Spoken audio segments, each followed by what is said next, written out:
ప్రత్యుపకారం అవసరం లేని మానవతావాదులకు ఎలాంటి ఆదరణ ఉంటుందో గూడెం కొత్త వీధి కొయ్యూరు మండలాల ప్రజల ఆదరణ అద్దం పట్టింది. కల్మషం లేని గిరిజనులతో మానవతావాదులు జరిపిన పండగ ఆకర్షించింది. గిరిజన శ్రేయోభిలాషులతో అల్లూరి సీతారామరాజు జిల్లా పొలకించింది. తుని నుంచి విచ్చేసిన వివి శర్మ మాస్టారు గిరిజనులను గౌరవించే సంస్కృతి సందేశాన్నిచ్చింది. ఒకరినొకరు గౌరవించుకుంటూ దారి పొడవునా స్వాగత వేడుకలు, కోలాటి ప్రదర్శనలతో పలు గ్రామాలు ఆకర్షించాయి. విశాఖ సిటీ ఎండాడ మానవ సహాయ ట్రస్ట్ నిర్వహణలో ఆదివారం అల్లూరి సీతారామరాజు జిల్లా గిరిజన గ్రామాల్లో రగ్గులు పంపిణీ కార్యక్రమం ఆకర్షించింది. వణికించే చలిలో ఇబ్బంది పడుతున్న 400 మంది గిరిజనులకు రగ్గులు పంపిణీ చేశారు. ఈ సందర్భంగా గిరిజనులు గ్రామాన విశేష స్వాగతాలు పలికారు. గిరిజనులలో పెద్దలను వివి శర్మ మాస్టారు గౌరవించే విధానం ఆలోచింపజేసింది.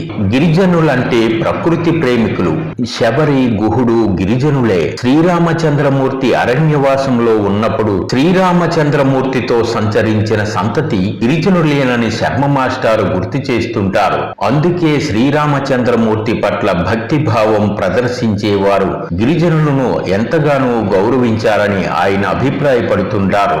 గిరిజనులకు శ్రీరామ భక్తిని పెంచిన పాకలపాటి గురువు గారు హనుమత్ సిద్ధ గురువు నీమ్ కరోలి బాబా రామకృష్ణ పరమహంసను ఆరాధించడం వల్ల భక్తిభావంతో పాటు మానసిక శక్తులను పెంచుకోవచ్చని సూచిస్తున్నారు.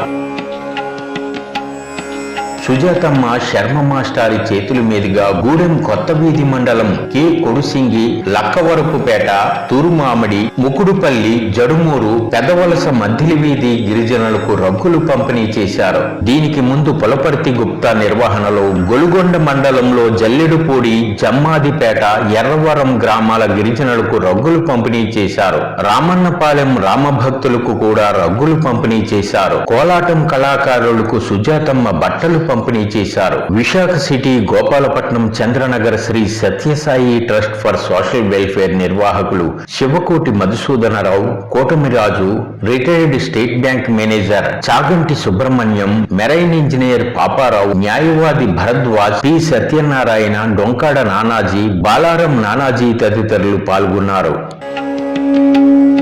పిల్లలు చదువుకోవాలి. ఊరు ఎప్పుడు బాగుపడుతుంది అంటే చదువు వల్ల జ్ఞానం వస్తుంది. జ్ఞానం వల్ల మీరేం చేయాలి అన్న విషయం మీకు తెలుస్తుంది. అలాగే ఈ ఊళ్ళో కూడాను అందరూ చదువుకున్నారనుకోండి, మీ అందరూ ఈ ఊరిని చాలా బాగు చేసుకోవడానికి ఆస్కారం ఉంటుంది. ప్రేమ ఎక్కడుంటే భగవంతుడు అక్కడే ఉంటాడు. కాబట్టి ప్రేమ, శుభ్రత ఈ రెండు మీరు పాటించగలిగితే తప్పకుండా మీ భగవానుడు మీతోనే ఉన్నాడు, ఎప్పుడు ఉంటాడు కూడా.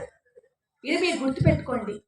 అలాగే గ్రామంలో యువకులు కూడా బాగా కొంచెం బలంగా ఉండి శారీరకంగా దృఢంగా ఉన్నవాళ్ళు మాస్టర్ గారి దగ్గరికి కలిస్తే వాళ్ళని పోలీస్ ట్రైనింగ్ కానీ మిగతా ట్రైనింగ్లు కానీ పంపడానికి వీలవుతుంది.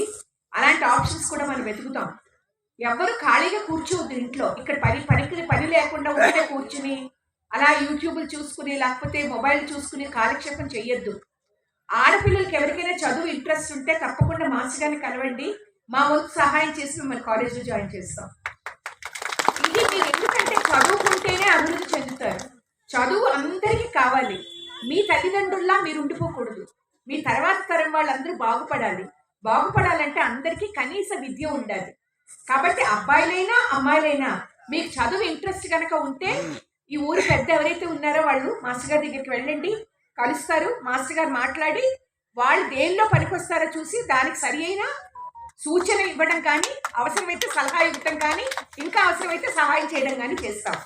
చదువుల విషయంలో మీరు అశ్రద్ధ వహించకుండా మీకు అన్ని సదుపాయాలు ప్రభుత్వం కల్పిస్తూ దాన్ని ఉపయోగించుకుంటూ చక్కగా చదువుతూ మీ కాళ్ళ మీద మీరు నిలబడగలిగేలా ఉద్యోగాలు సంపాదించి కెరీర్ సర్వీస్ చేయడం వల్ల ఎలా ఆర్గనైజ్ చేయాలి, డిసిప్లిన్, టైం మేనేజ్మెంట్, ఇన్ని విషయాలు తెలుస్తాయి మీ చదువుతో పాటు.